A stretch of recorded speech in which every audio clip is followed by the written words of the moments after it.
ka na ikay mawiwili. So mga par, matapos nga po natin binalita ang paghayag ni Conor Benn sa kanyang social media account, na iwas chismis muna ito sa internet at focus muna ito mga idol sa kanyang laban para sa WBC title fight ngayong 2025. Na obviously naman mga idol na si Mario Barrios ang kanyang tinutukoy dahil si Barrios lamang ang may hawak ng titulo. Bagamat sa suggest naman ng mga Pinoy boxing fans mga idol na kung plano daw ni Pacman na lumaban sa buwan ng July, ayon ito kay Sean Gibbons, pwede naman daw labanan ni Pacman na mananalo kay Barrios at Conor Benn. Well, para sa atin mga idol, posible at posible hindi lang ang sagot natin dito. Posible kapag si Mario Barrios ang manalo sa title fight dahil obsessed naman talaga si Barrios na makalaban si Pacman. Pero posible din hindi mga idol kung si Conor Benn ang manalo sa laban na to dahil iba talagang nasa isip ni Conor Benn at hindi nito priority na labanan si Pacman. Kung willing sana ito na labanan ng Pinoy legend sana dati pa dahil nagkasundo na sila sa laban nung nagkita sila sa Dubai. Kaya abangan na lang natin to mga idol.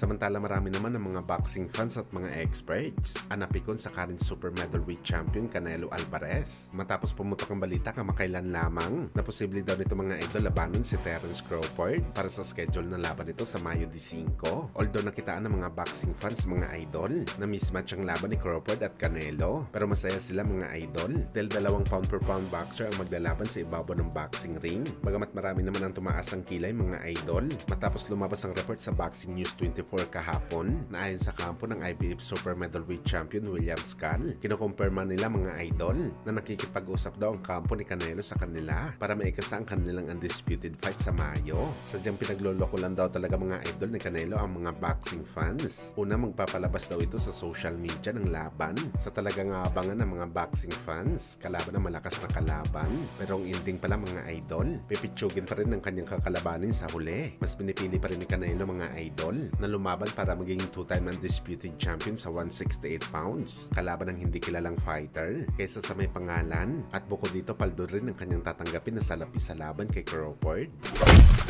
Sa kabilang banda naman mga idol, General Casimero nagpasilip ng kanyang sparring session kalaban ng kapwa nito super bantamweight fighter na si Richie Pranon, kung saan kagaya sa typical na sparring video ni Cuatro Alas mga idol, pinatikim nito na malupit na kamao ang kanyang sparring mate. Pinapaalam nito sa lahat mga idol na ibang level talaga si Cuatro Alas sa ibang super bantamweight fighter. Ang patama kasi ni Alas mga idol, meron din na kaya talaga saktan ng kapwa nito Pinoy. At ang mas matindi pa dito mga idol, sinabi pa ni Casimero na pitik lang daw ang suntok na yon. Ibig sabihin nito mga boss, meron pa talaga ilalakas ang kanyang mga suntok. At sa tingin nyo ba mga idol, kakayanin kaya i-handle ng mga top super bantamweight fighter ang hampas ni Cuatro Alas sa totoong laban?